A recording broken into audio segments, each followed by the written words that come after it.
जरा सोचिए, अगर अक्ल नहीं रहे तो क्या होगा, बुद्धि नहीं रहे तो क्या होगा, ज्ञान नहीं रहे तो क्या होगा। मोतिहारिये के नु खिस्सा है, एगो कौआ चढ़ गई सीढ़ी से छत पर।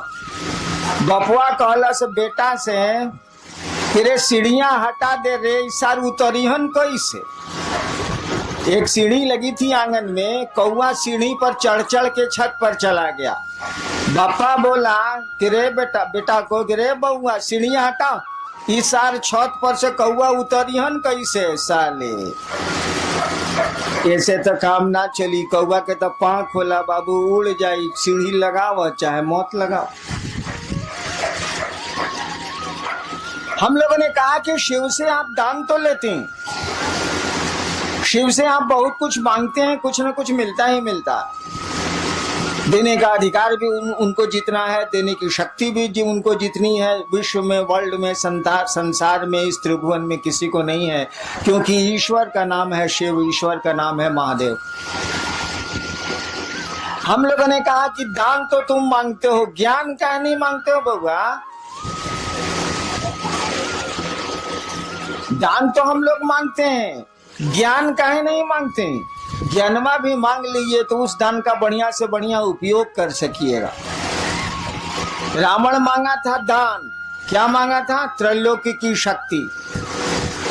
नियम है, शक्ति में छिपा हुआ सम्मान होता, इज्जत होती है। आपके पास पैसे की शक्ति बहुत ज्यादा है तो जगत में आपको सम्मान मिलेगा, सुविधा मिलेगी। आपके पास राजनीति की शक्ति बहुत ज्यादा है तो आपको सम्मान, सुख मिलेगा। सामान्य नियम यही है। आपके पास सुंदरता की शक्ति बहुत ज्यादा है तो भी मिलेगा। बहुत सी महिलाएं विश्व में हुई हैं जिसके चलते तख्त डोला है, राजा डोले हैं, शासन डोला है। देखिए, सुंदरता की शक्ति है, हालांकि उसकी नहीं है, उसको किसी ने दी है। कोई आदमी सुंदर पैदा हो गया, कोई आदमी कुरूप पैदा हो गया, इसमें उसका कोई दोष नहीं है, किसी ने दे दिया।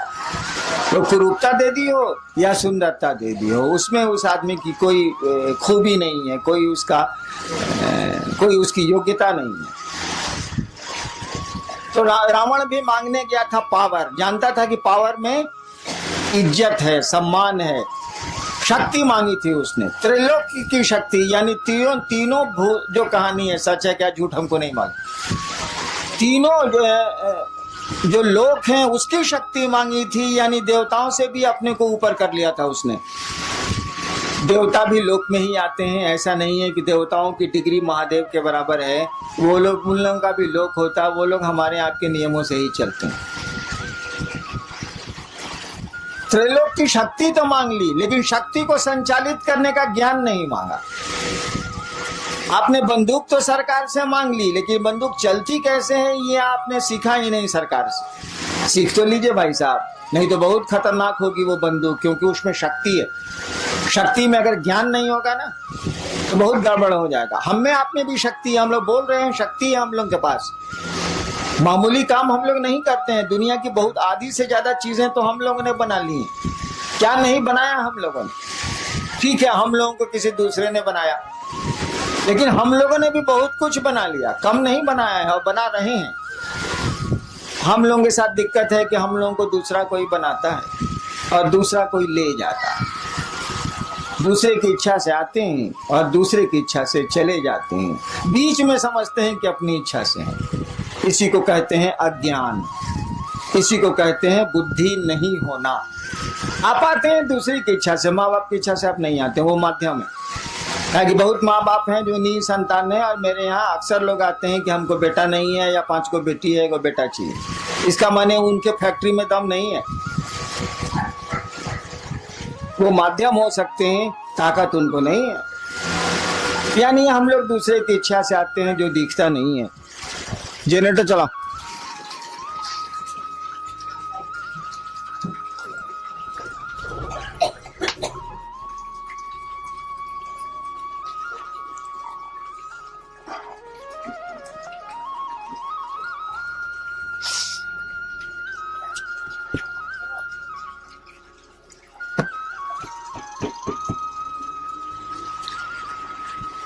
हम लोग दूसरे की इच्छा से आते हैं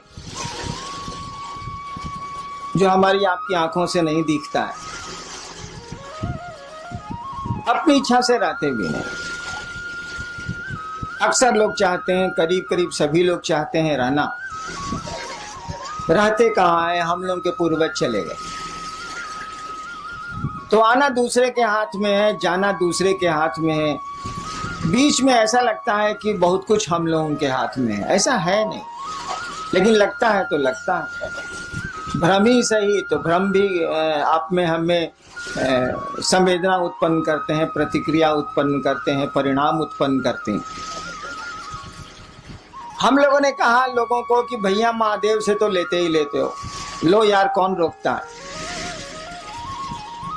और उतना दे भी कौन सकता है जो दूसरे के पास जाओगे, लो जरूर लो। लोगों ने लिया है, हम आप क्यों दूबर रहे, हम आप क्यों कमजोर रहे। लेकिन ज्ञान भी लो नहीं यार, ज्ञान क्यों नहीं लेते हो?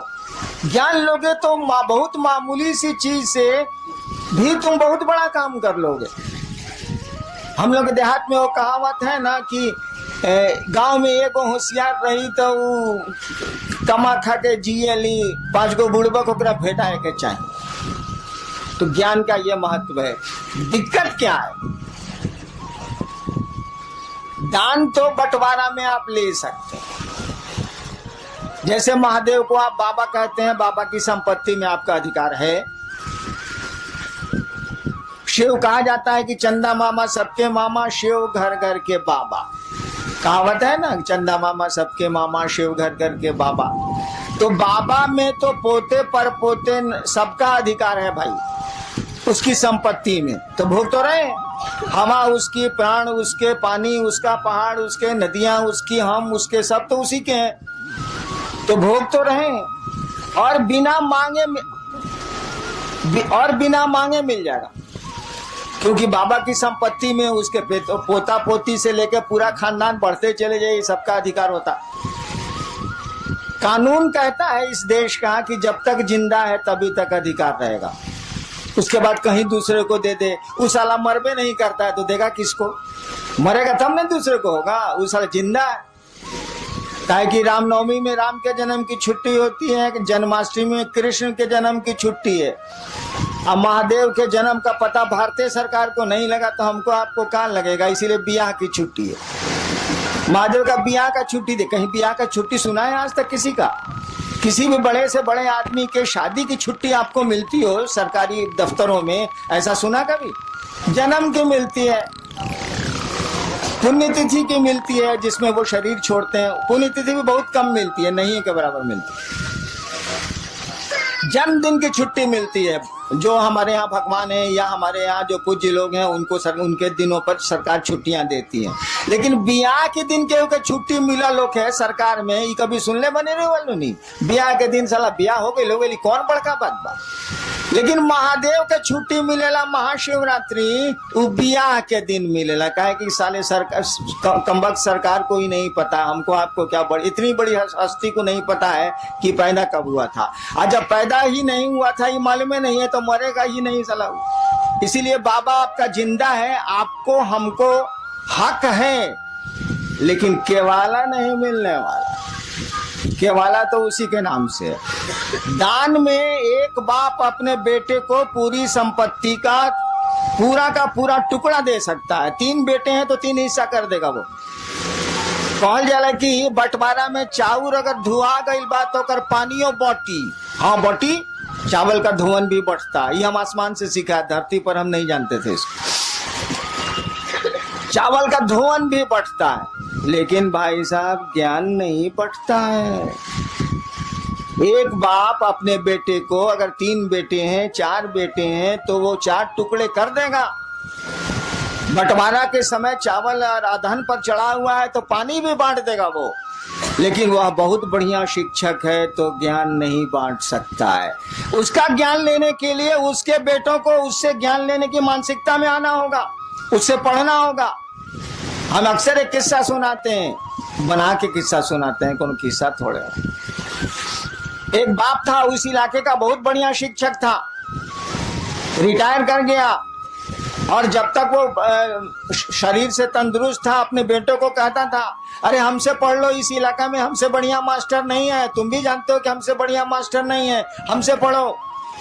3 को बेटा था, 2 को बड़का बोला तोहरा से पढ़े हमारे स्कूल में नाम लिखावो। क्या करेगा बाप, उसने स्कूल में नाम 2 को लिखा दिया। छोटका बोला कि ना बाबूजी हम तोहरे से पढ़े। उसने तो कहा ही था कि हाँ पढ़ो। 2 बेटा कहा कि ना हम तरह से ना पढ़े, भी स्कूल में पढ़े। समय बीता, वो रिटायर कर गया, बूढ़ा हो गया। एक दिन सबसे छोटका बेटा हो गया था कलेक्टर, पढ़ा टीचर बढ़िया था, बना दिया उसको, IAS हो गया, वो कलेक्टर हो गया। एक दिन छोटका बेटा आया बाप से मिलने के लिए, तो पीला बत्ती का गाड़ी या अंगरक्षक बॉडीगार्ड सब था उसके साथ। और दोनों भईवा जो था उससे बड़ा जो नहीं पड़ा था अपने बाप से, वो दोनों बथान में भैंस को सानी लगा रहा था। सुना कि छोटका भैया आया है, भईवा आया है, तो दोनों आया मिलने के लिए। बगीचा में था, बथान में था, आया मिलने के लिए। तीनों बैठा हुआ था, बूढ़ा जो मास्टर था वो भी बैठा हुआ था, जो तीनों का बाप था। दोनों ने कहा, दोनों बड़े भाई ने बाप से कहा कि बाबूजी तारा ऐसा था बेईमान हमनी का देखबे ना कहीं नहीं। बाप ने कहा क्या बेईमानी की बोलो। कहा कि एकरा के तू कलेक्टर बना देला, हमनी के भैंस चरवा बना देला, ऐसे बड़ बेईमानी हुई। वो बूढ़ा आदमी बोला कि देखो बाबू हमरे पास इतना बीघा जमीन है, छोड़ दो हम पेंशन से खा लेंगे, हमको जमीन की जरूरत नहीं है, तुम तीनों भाई इस जमीन को बांट लो। हम जमीन का बंटवारा कर देते हैं, संपत्ति का एक एक पाई का बंटवारा कर देते हैं, लेकिन ससुरा बताओ हम ज्ञान का बंटवारा कैसे करें। ये पढ़ना चाहा तो हमने पढ़ा दिया, तुम दोनों ने कहा नहीं पढ़ेंगे तो स्कूल भेज दिया। तुमको बढ़िया शिक्षक नहीं मिला, तुम नहीं पढ़े, भैंस चरा रहे हो। इसने हमसे पढ़ना चाहा, हम थोड़ा बढ़िया से पढ़ाते रहे हैं स्कूलों में, हमने इसको पढ़ा दिया, ये कलेक्टर हो गया, तुम दोनों भैंस चरवा हो गए। तो ज्ञान का बंटवारा हम कैसे कर दें। चलो चावल का पानी हम बांट देते हैं, सब कुछ बांट देते हैं 3 हिस्से में, लेकिन ज्ञान कैसे बांटेंगे यार। ज्ञान कोई लेगा तब न देंगे, ज्ञान तो लेना पड़ता है। सामान तो हम दे देंगे, लीजिए चाहे फेंकिए, लेकिन ज्ञान तो हम दे ही नहीं सकते ना जब तक आप लेना नहीं चाहिएगा, उसको रिसीव करना नहीं चाहिएगा। हम लोगों ने कहा महादेव से दान लेते हैं, ज्ञान का नहीं लेते हैं भाई साहब। ज्ञान लेने के लिए आपको उस महादेव का चेला बनना होगा, शिष्य बनना होगा। और शिष्य बनना होगा इसका माने शिष्य शब्द का अर्थ जानते हैं।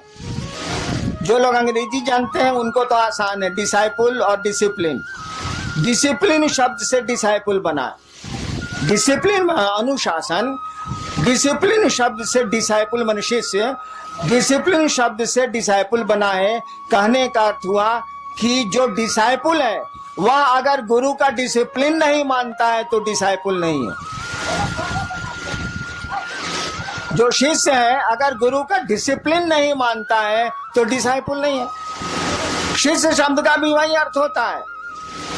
संस्कृत में शस धातु है, उससे बना है शिष्य शब्द, उससे बना है शासन, उससे बना है अनुशासन, उससे बना है प्रशासन, उससे बना है शिष्य। शिष्य का मानी होता है जो अंग्रेजी में मानी है वह हिंदी में भी है।